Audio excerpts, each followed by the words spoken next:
ठीक हो गया जी। अभी थोड़ा सा मैंने जब आपको लिंक शेयर किया तो नेट का प्रॉब्लम आ गया, फिर मैंने दूसरे नेट पर इसे शिफ्ट किया है। तो अल्लाह करे कि नेट का प्रॉब्लम ना आए क्योंकि बहुत सारी हमारी क्लासेस हो गई हैं अल्हम्दुलिल्लाह। बहुत अच्छे तरीके से क्लासेस कंडक्ट हो गई है और इनकी रिकॉर्डिंग भी होती रही है। तो आज जो मैंने टॉपिक सेलेक्ट किया आपके के लिए वो कंजम्पशन है। इससे पहले जितने भी school of thoughts macro economics में हमने डिस्कस किए, जितने पढ़ाए जाते हैं वो ऑलमोस्ट हम हो चुके हैं। अब जिसने ये थ्योरी प्रेजेंट की कंजप्शन की तो हमें ये अंदाज़ा हो जाएगा ईयर्स देख कर कि केन्जियन है, न्यू केन्जियन है। और अगर पेपर में भी इस तरह के क्वेश्चंस आ जाते हैं सम टाइम कि इस इकोनॉमिस्ट का किस स्कूल ऑफ थॉट से ताल्लुक है, जिस तरह रॉबर्ट लॉकस को न्यू केन्जियन इकोनॉमिस्ट कहते हैं। और जो मैनकेव है बहुत ही फेमस इकोनॉमिस्ट है, इसकी बुक्स भी हम पढ़ते हैं, अमेरिकन है। और जितने भी ये न्यू इकोनॉमिस्ट जो फेमस हैं इनमें ज़्यादातर अमेरिकन है। और जो ओल्ड स्कूल ऑफ इकोनॉमिक्स, जो स्कूल ऑफ थॉट्स हमने पढ़े हैं उसमें हमें ज़्यादातर ब्रिटिश इकोनॉमिस्ट मिलते हैं। ठीक हो गया। तो आज हम कंजप्शन की थ्योरीज पढ़ने जा रहे हैं जी। तो सबसे पहले कंजप्शन की थ्योरीज में हम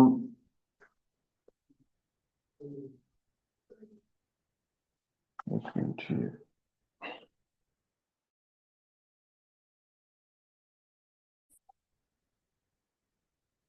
हाँ जी, सबसे पहले केन्स जो थ्योरी है कंजप्शन की उसमें केन्स को हम डिस्कस करते हैं। और जो कंजप्शन की थ्योरी को इंट्रोड्यूस करवाने वाला ही केन्स है, क्योंकि इसका तमाम का तमाम वर्क जो एग्रीगेट डिमांड पर है।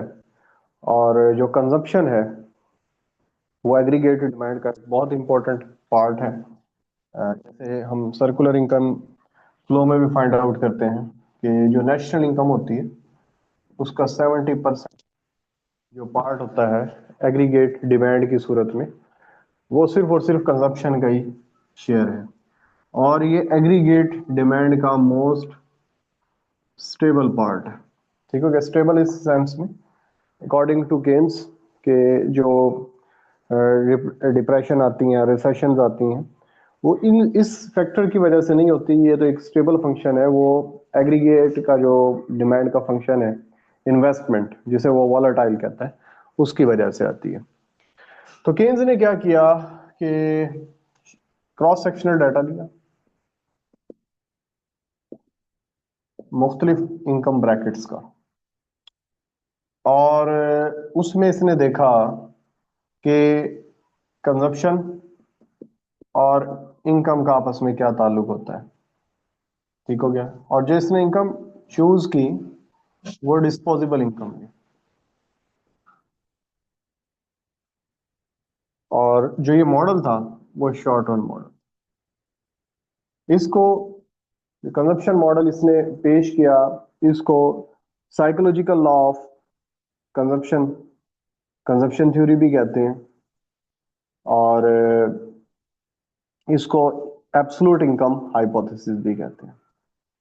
इस हाइपोथेसिस के मुताबिक जो इसने क्रॉस सेक्शनल डाटा लिया, मुफ्त ईयर वन था, एक ही ईयर्स का लिया, पर जो लोग थे वो डिफरेंट ब्रैकेट्स के थे, यानी कि लोअर इनकम के लोग भी थे, हायर इनकम के लोग भी थे, मिडिल इनकम के भी लोग थे।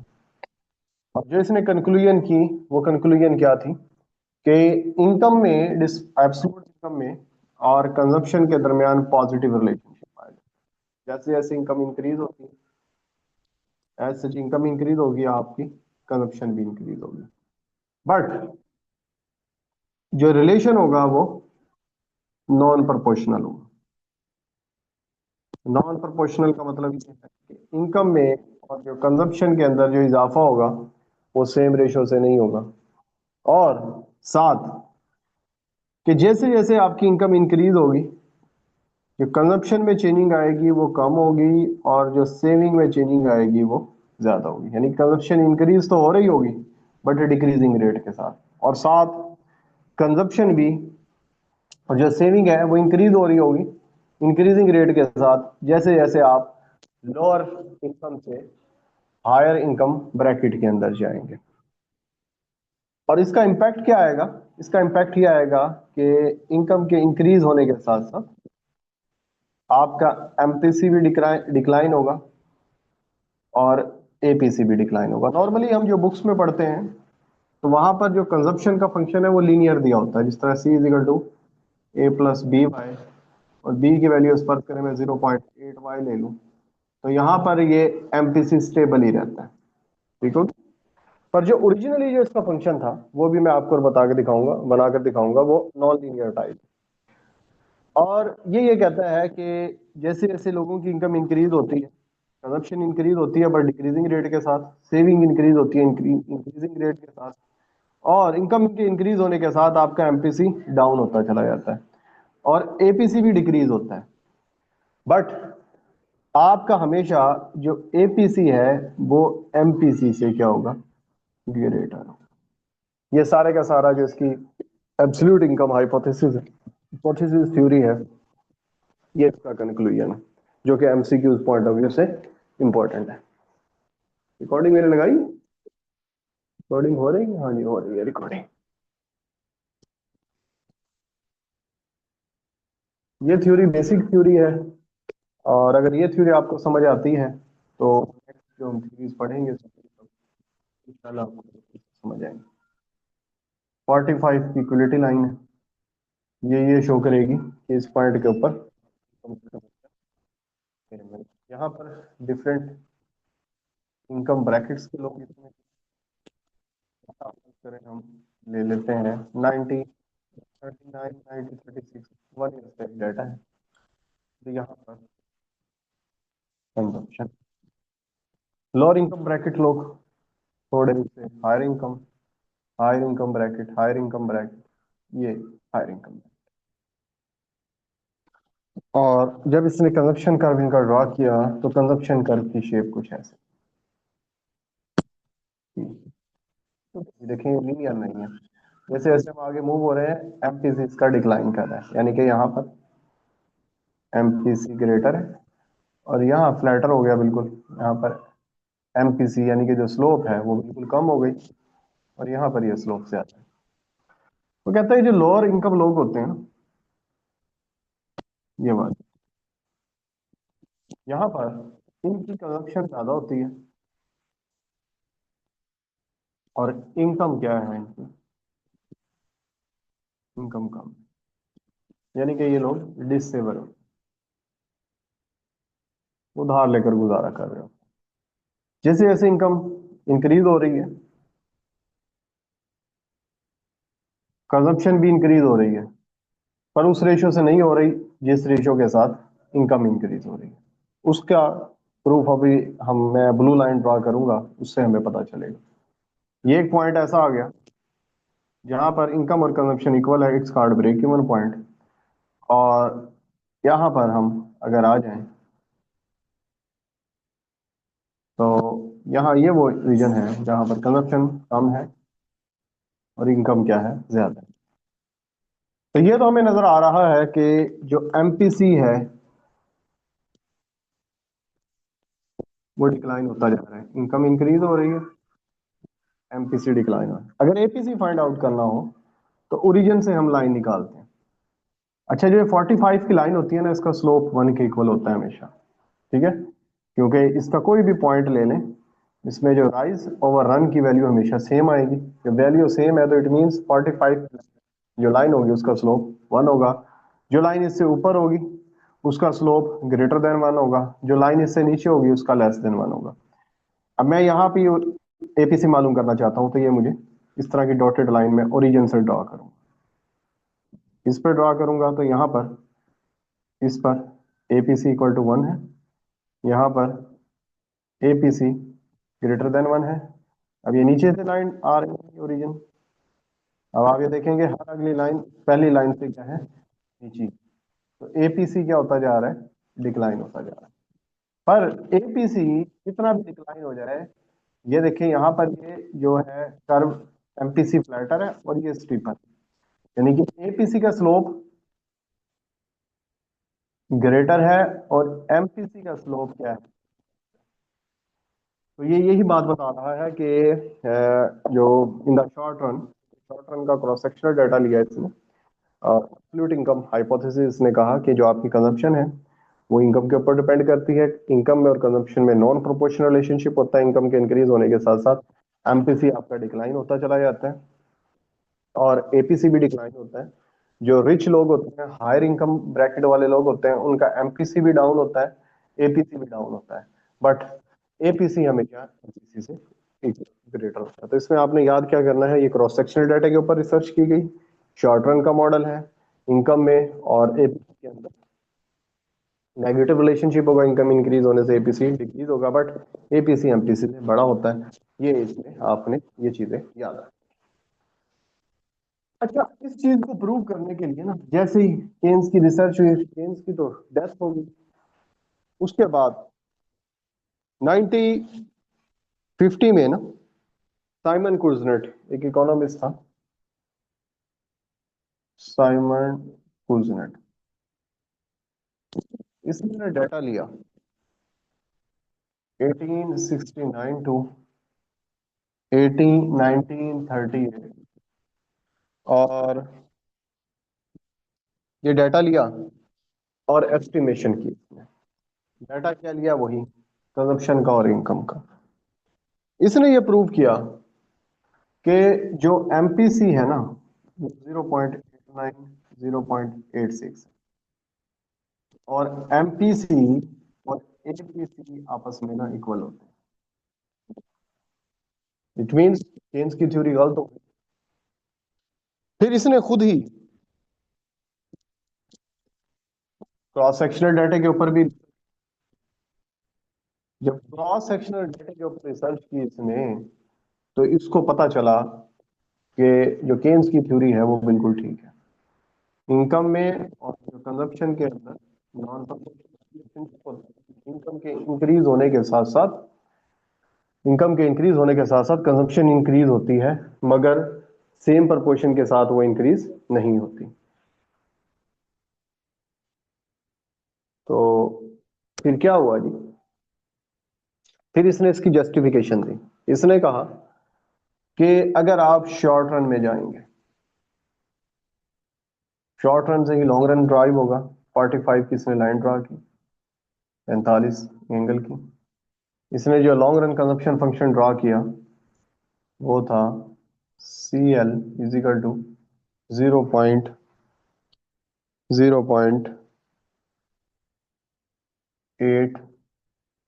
वाई। इसने कहा होता क्या है जी, होती सिनेरियो ये बनता है, बल्कि इसको ना माइनस कर।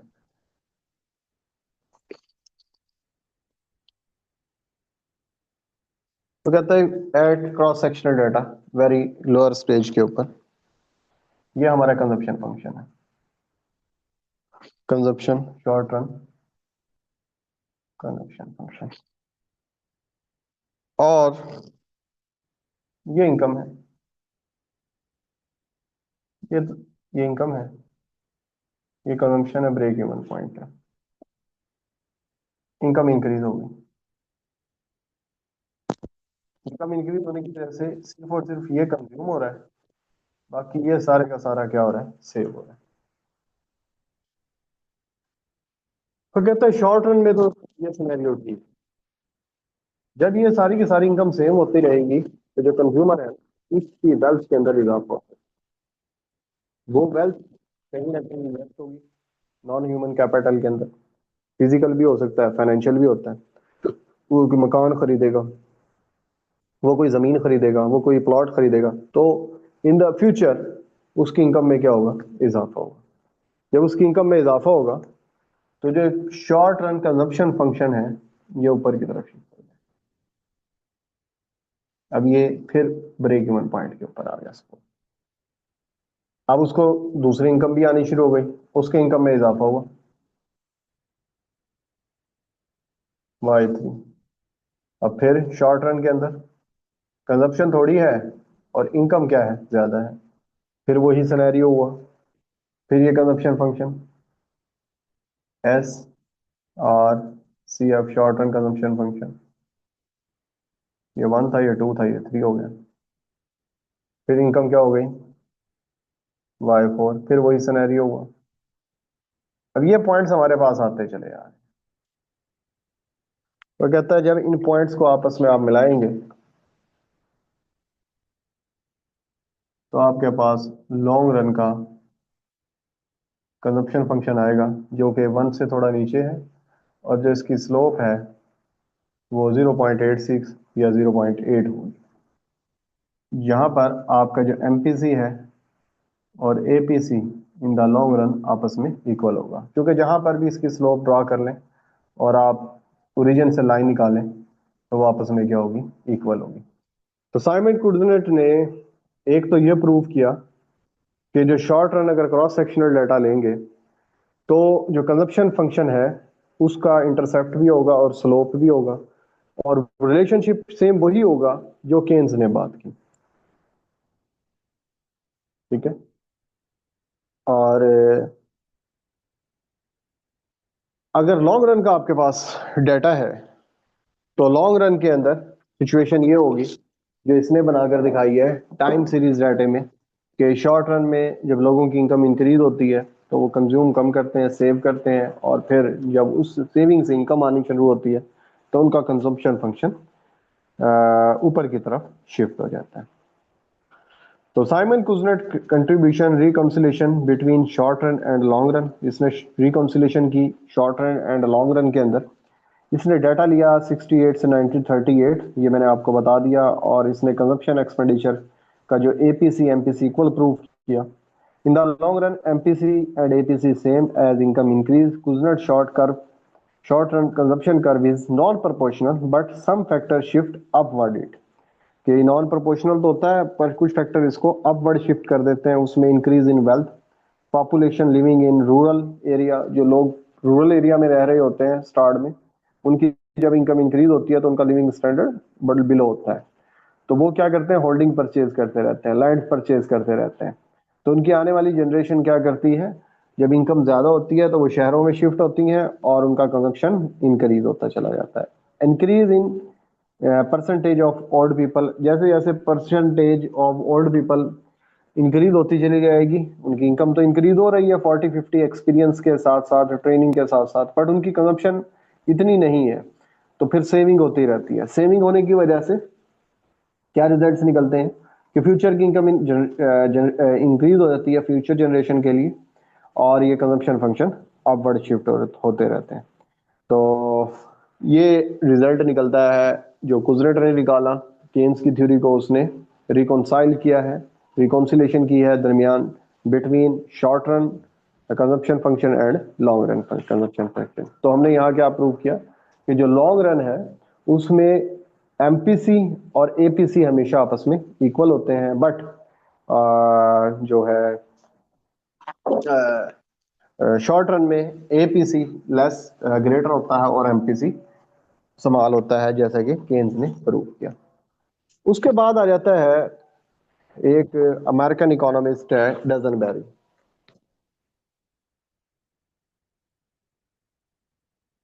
डजनबेरी ने 1949 में अपनी थ्योरी को प्रेजेंट किया। इसने कहा जो कंजप्शन है ना वो एब्सोल्यूट इनकम का फंक्शन नहीं होती, बल्कि वो रिलेटिव इनकम का फंक्शन होती है, current year income and previous year income. यानी कि उसकी अब इनकम क्या है और प्रीवियस इनकम उसकी क्या थी। दूसरे लफ्जों में जो लोग होते हैं वो अपना लिविंग स्टैंडर्ड को मेंटेन कर रहे होते हैं, वो अपने लिविंग स्टैंडर्ड को डिस्टर्ब नहीं करना चाहते।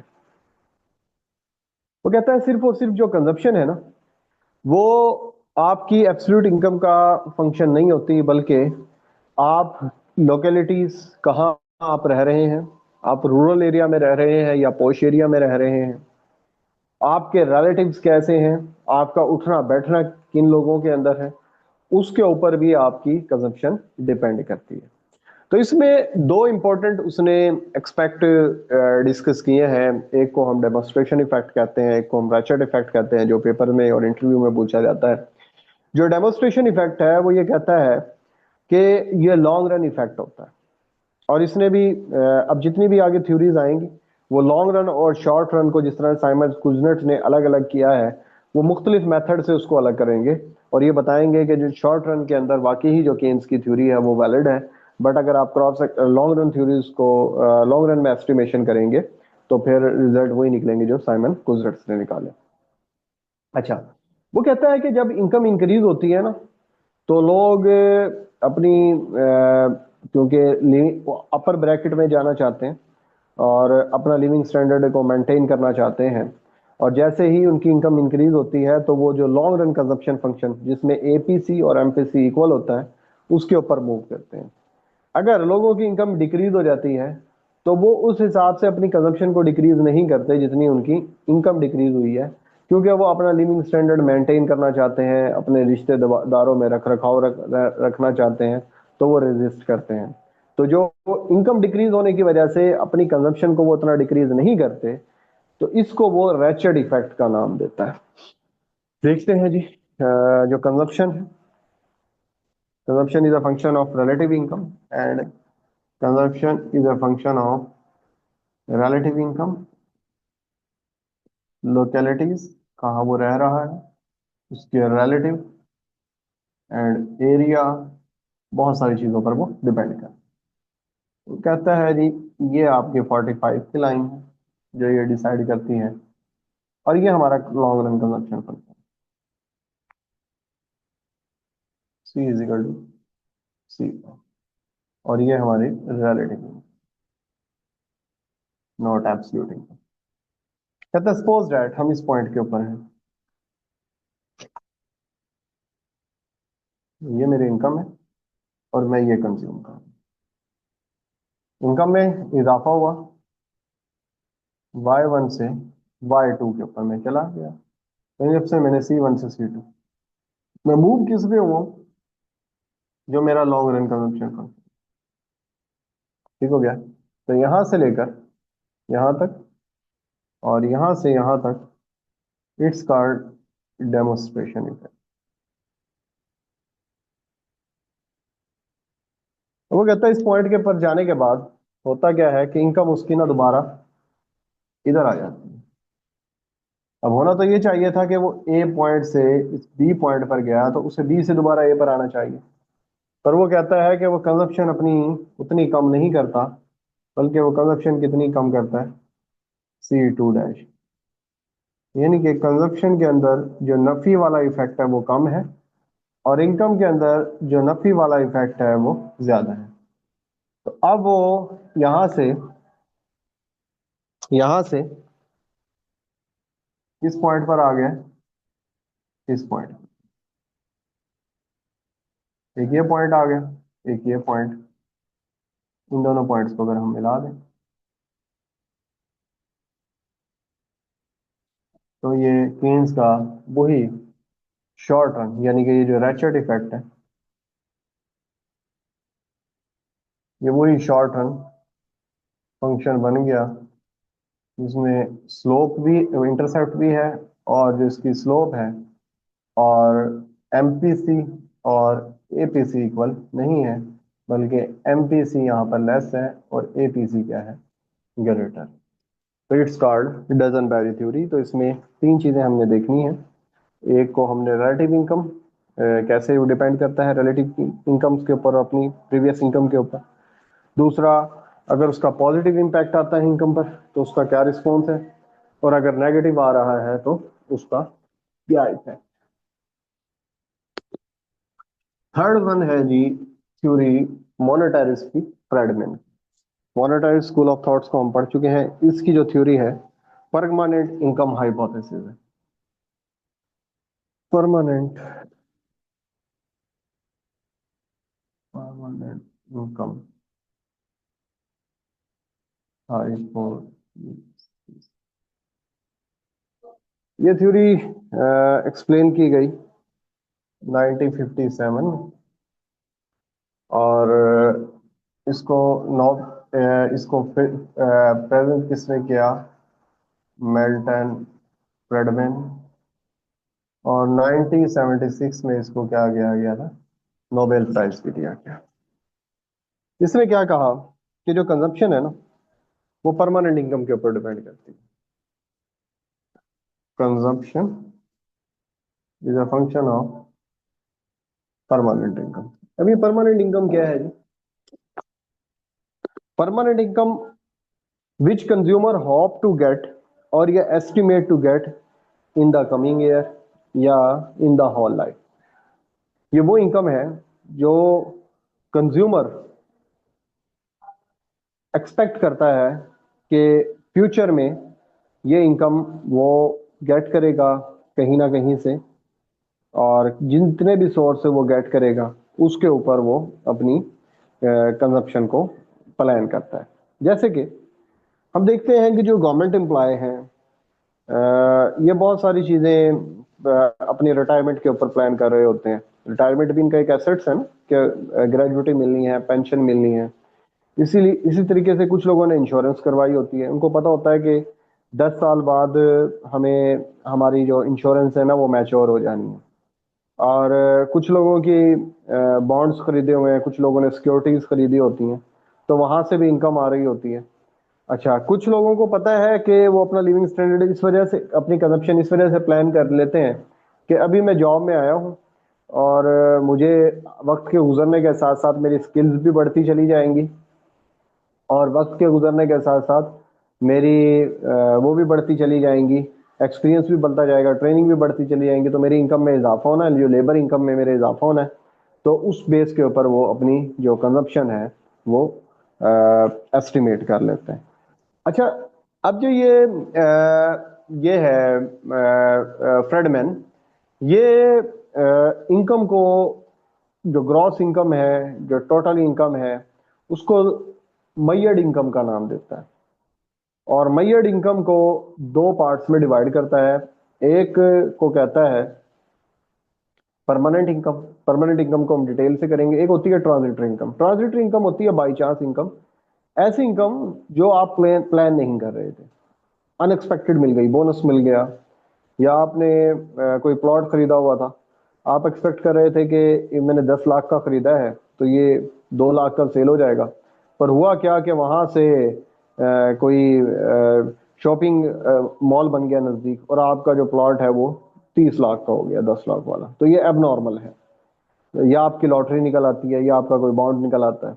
और नेगेटिव भी हो सकता है कि आपका कोई शॉक लगता है। ठीक हो गया? इसी तरह वो कंजप्शन भी इसी तरह है। परमानेंट कंजप्शन, जो मैयर्ड कंजप्शन है, उसको वो टू पार्ट्स में डिवाइड करता है। एक, जो आपने प्लान की हुई है कंजप्शन, कि मैंने ये खरीदना है, बच्चों की शादी करनी है, उम्र पर जाना है, और वो आपने परमानेंट इनकम को देख कर किया होता है। कुछ कंजप्शन बाई चांस होती हैं कि आप जा रहे हैं, आपको लगा कि सेल लगी हुई है सफायर पर और 80% ऑफ लगा हुआ है, वो प्लान नहीं थी, बस आपको रेट्स कम लगे और आपने लालच किया और वो कर लिया। और वो पॉजिटिव भी हो सकती है, वो नेगेटिव भी हो सकती है। हो सकता है कि आप ऐसी जगह कंज्यूम कर लें जिसके पॉजिटिव होने के बजाय नेगेटिव असरात आए। जिस तरह आपने कोई चीज़ परचेज की, उसकी एक्सपेक्टेड लाइफ 30 ईयर्स थी, पर यह हुआ कि वो 0.5 ईयर्स में ही काम उसने नहीं किया। तो इन द एंड वो यही कहेगा कि जो आपकी परमानेंट कंजप्शन है वो परमानेंट, उसके ऊपर डिपेंड करेगी आपकी परमानेंट इनकम के ऊपर। तो जी, अब तो मैयर्ड इनकम को टू पार्ट्स में डिवाइड करेंगे, permanent income and transitory income. Transitory income positive भी हो सकती है जैसे मैंने बताया, नेगेटिव भी। इसी तरीके से कंजप्शन भी मैयर्ड है, एक है परमानेंट कंजप्शन, एक है ट्रांजिटरी कंजप्शन। ये पॉजिटिव भी हो सकती है और ये नेगेटिव भी हो सकती है।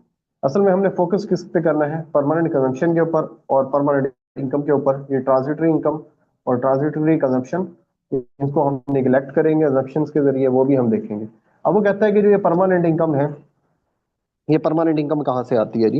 ये परमानेंट इनकम आती है आपकी human and non human capital से। Human and non human capital. Human capital क्या है? आपकी लेबर इनकम। लेबर इनकम के ऊपर, लेबर इनकम किस किस चीज के ऊपर डिपेंड करती है? आपकी एजुकेशन वक्त गुजरने के साथ साथ अगर चेंज हो रही है, एक्सपीरियंस चेंज हो रहा है, जो स्किल है, उन सब के ऊपर डिपेंड है।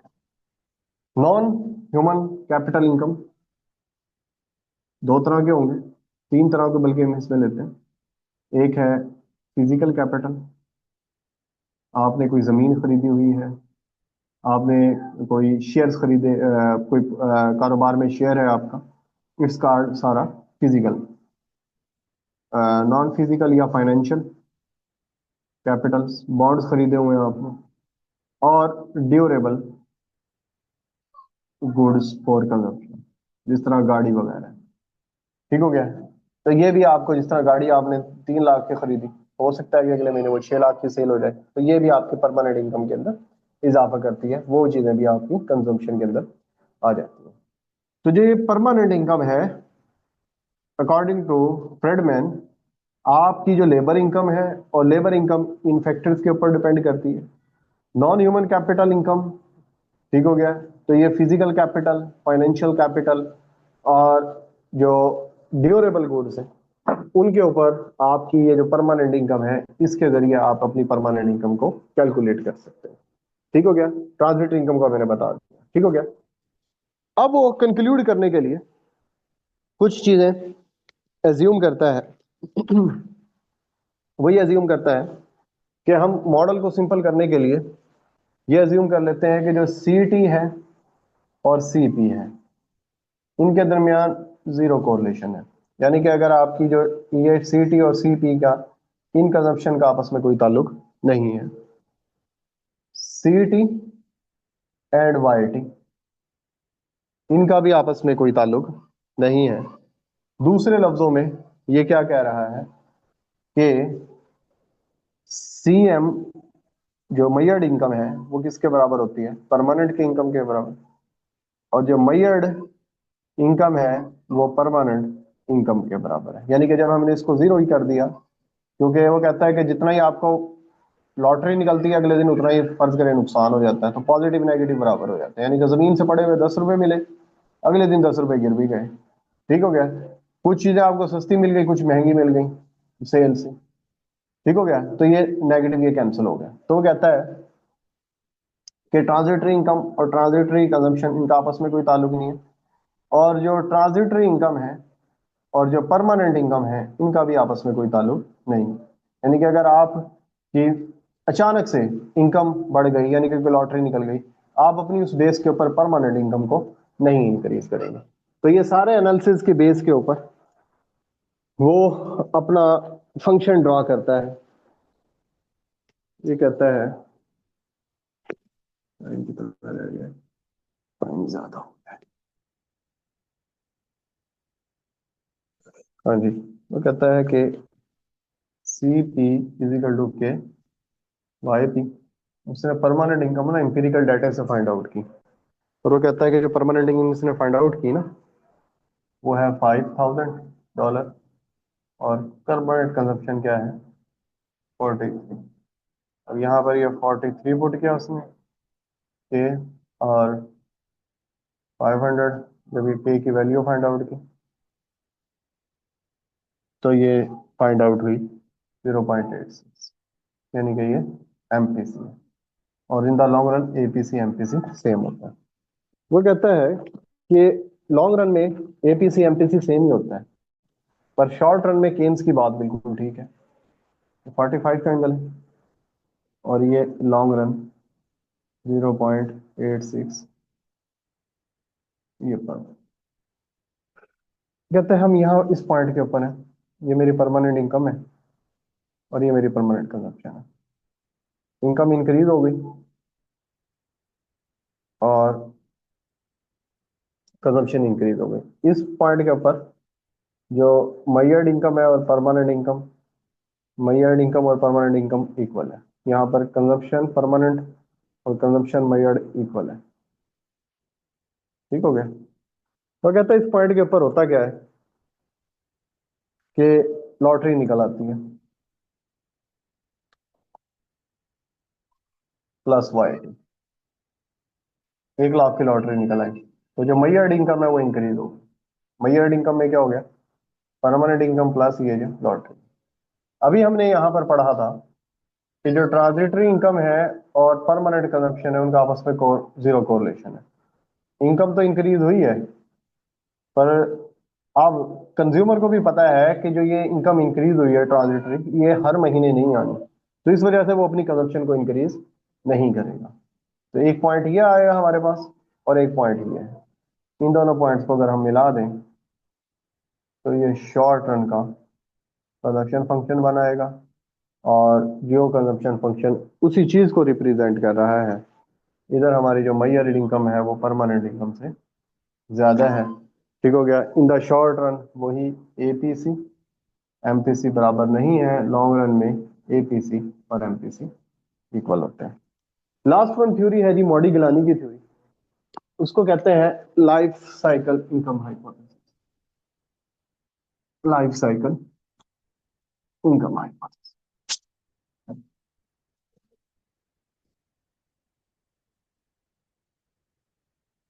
लाइफ साइकिल इनकम हाइपोथेसिस, इसमें इसको पेश किया अल्बर्ट एंडो, मॉडी गिलानी एंड ब्रमबर्ग ने इसको पेश किया। इनके मुताबिक जो कंजप्शन होती है ना लाइफ की पूरी, वो स्टेबल होती है, इनकम में फ्लक्चुएट आता है, और एक इंसान की एग्जैक्ट इनकम उतनी ही होती है जितनी उसकी इनकम होती है। ठीक हो गया। वो कहता है एक एज ऐसी होती है जिसमें आपकी इनकम ज्यादा होती है, कंजप्शन कम, उसमें आप सेविंग करते हैं, और लास्ट में जाकर आप वही सेविंग को यूज करते हैं, यानी कि डिसेवर होते हैं। इन द लॉन्ग रन जो एपीसी है और जो एमपीसी है वो आपका इक्वल होता है, और जो कंजम्पशन फंक्शन है उसका कोई स्लोप नहीं, उसका कोई इंटरसेप्ट नहीं होता, यानी कि जीरो इंटरसेप्ट होता है।